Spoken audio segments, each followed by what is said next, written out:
Cell phone అనేది ఈరోజు మన జీవితంలో ఒక భాగస్వామ్యం అయిపోయింది. దాన్ని లేకుండా దాన్ని దూరంగా పెట్టి ఈరోజు ఉండలేని పరిస్థితుల్లో మనం కానీ పిల్లలు కానీ ఉన్నాం.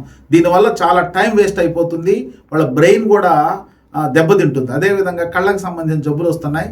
తర్వాత వాళ్ళ మందకోడిగా ఉంటున్నారు పిల్లలు కూడా. రాను రాను కూడా వాళ్ళ యొక్క బ్రెయిన్ షార్ప్నెస్ తగ్గిపోద్ది. అయితే ఇప్పుడు అందరూ కోరుకునేది ఏంటంటే సెల్ ఫోన్ అలవాటు ఎలా తగ్గించాలి. ఇది పెద్ద సమస్య పేరెంట్స్కి ఈరోజు.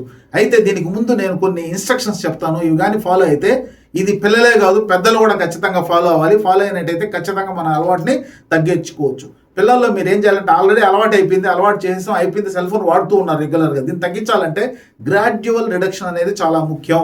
ఒక్కసారిగా సెల్ ఫోన్ లాక్కోవడం వల్ల వాళ్ళు మానసిక ఒత్తిడి గురయ్యి వాళ్ళలో కోపం, టెన్షన్ ఇవన్నీ కూడా ఎక్కువైపోయి రకరకాలుగా ప్రవర్తించి మానసిక స్థితి మారిపోయే పరిస్థితి ఉంది. కాబట్టి బలవంతంగా ఒక్కసారిగా సెల్ ఫోన్ లాక్కోవడం అనేది కూడా కరెక్ట్ కాదు. దీనికి మనం ఏం చేయాలి, గ్రాడ్యువల్గా ఒక ప్లాన్ ప్రకారం ఒక షెడ్యూల్ వేసుకొని దాని ప్రకారం కానీ ఖచ్చితంగా ఫాలో అయినట్టయితే ఖచ్చితంగా వాళ్ళకి అలవాటు మానిపించవచ్చు.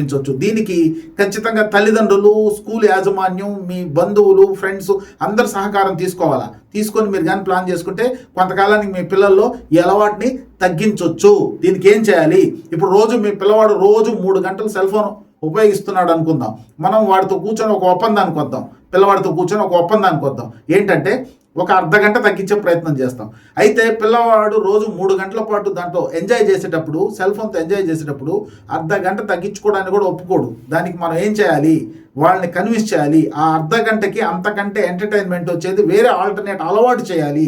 ఇప్పుడు 3 గంటలు చూసేవాడిని మొదటి ఒక వారం రోజుల పాటు 2.5 గంట ఈ అర్ధగంట వాడిని డైవర్ట్ చేయాలి. తర్వాత వారం తర్వాత ఇంకొక అర్ధగంట, అంటే 3 నుంచి 2:30కి 2:30 నుంచి 2 గంటలకు వస్తాడు. ఆ తర్వాత మరో వారానికి ఇంకొక, ఈ విధంగా మనం కానీ గ్రాడ్యువల్గా ఒక వారం తర్వాత హాఫ్ అన్ అవర్ ఈ హాఫ్ అన్ అవర్లో మనం తగ్గిస్తాం కదా, దీన్ని వాడిని డైవర్ట్ చేయాలి. ఎలా డైవర్ట్ చేయాలా, ఇది చాలా ఇంపార్టెంట్. దీన్ని స్టెప్ డౌన్ మెథడ్ అంటారు. ఈ విధంగా తగ్గించకుండా వెళ్ళడం అనేది చాలా ముఖ్యం. అందుకే దీనికి రీప్లేస్మెంట్ అనేది టెక్నిక్స్ కానీ లేకపోతే పిల్లవాడు మళ్ళీ సెల్ ఫోన్కి అలవాటు పడే అవకాశం ఉంది. మీరు ఒక బాధ్యతగా తీసుకొని మీ పిల్లవాడు భవిష్యత్తు బాగుండాలంటే ఖచ్చితంగా రీప్లేస్మెంట్ అనేది అంతకంటే ఆనందంగా ఉండేది చేయాలి. మీరు ఒక పని చేయొచ్చు, దీనికి అవుట్డోర్ గేమ్స్ తీసుకెళ్ళొచ్చు, లేకపోతే ఇండోర్ గేమ్స్ అలవాటు చేయొచ్చు.